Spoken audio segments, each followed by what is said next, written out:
Marcos, el evangelista, nació en una familia acomodada. A él lo conocemos a través de lo que narran los Hechos de los Apóstoles y algunas cartas de los santos Pedro y Pablo.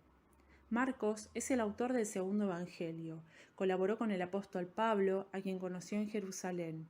Viajó con él a Chipre y más tarde a Roma. En el año 66, San Pablo le escribió a Timoteo desde una cárcel romana: «Toma a Marcos y tráele contigo, porque me es útil para el ministerio». No se sabe si Marcos llegó a Roma a tiempo para asistir al martirio de Pablo, pero lo cierto es que en la capital del imperio se puso al servicio de Pedro. La Basílica Romana de San Marcos, en el centro histórico, testimonia su presencia. Se dice que fue erigida en el lugar en el que estaba la casa en la que vivió el evangelista. Marcos, además de acompañar a San Pablo en su apostolado, siguió los pasos de San Pedro, quien lo llamó su hijo. San Pedro cita a menudo el nombre de Marcos. En su primera carta, por ejemplo, leemos: «La iglesia en Babilonia, que ha sido elegida como ustedes, los saluda, lo mismo que mi hijo Marcos». Aparece también en los Hechos de los Apóstoles, después de que Pedro fuera liberado milagrosamente de la prisión. Al advertir lo que le había sucedido, se dirigió a la casa de María, madre de Juan, llamado Marcos, donde un grupo numeroso se hallaba reunido en oración. Luego de la muerte de Pedro, se perdió la pista de Marcos. Una antigua tradición lo sitúa en Egipto como evangelizador y fundador de la iglesia de Alejandría. Otra refiere que antes de ir a Egipto viajó al norte de Italia para ocuparse de la evangelización de la zona nordeste del imperio. Allí convirtió a Argamora, que fue el primer obispo de la ciudad. Tras salir de Aquileia, parece que a causa de una tempestad, llegó a las Islas Rialtinas, núcleo originario de la actual ciudad de Venecia. Allí soñó con un ángel que le prometió que en esa tierra dormiría en espera del último día.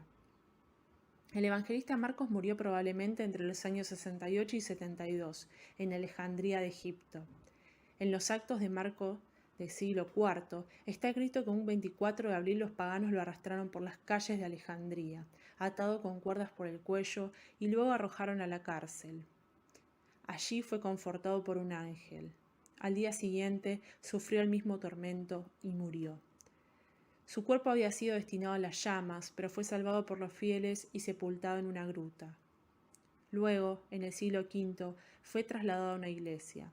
Según una leyenda, en el año 828, ante la amenaza de los árabes, 2 mercaderes venecianos llevaron el cuerpo a su ciudad, y allí permanece sepultado en la basílica dedicada a él, la reconocida Basílica de San Marcos. Algunas reliquias suyas se conservan también en El Cairo, Egipto, en la Catedral de San Marcos, sede del patriarca copto ortodoxo. Marcos es considerado como el taquígrafo de San Pedro. Su evangelio fue escrito entre los años 50 y 60. Según la tradición, transcribió la predicación de Pedro, dirigida principalmente a los primeros cristianos de Roma, sin elaborarla o adaptarla a un esquema personal. Por eso, su evangelio posee una gran claridad. Lo escribió en griego, la lengua más hablada en aquellos tiempos, con el objetivo de mostrar el poder de Jesucristo, Hijo de Dios, que se manifestó en numerosos milagros. Su símbolo es el león alado por su relación con el Apocalipsis y San Juan Bautista. San Marcos fue elegido como patrón principal de Venecia en el año 1071.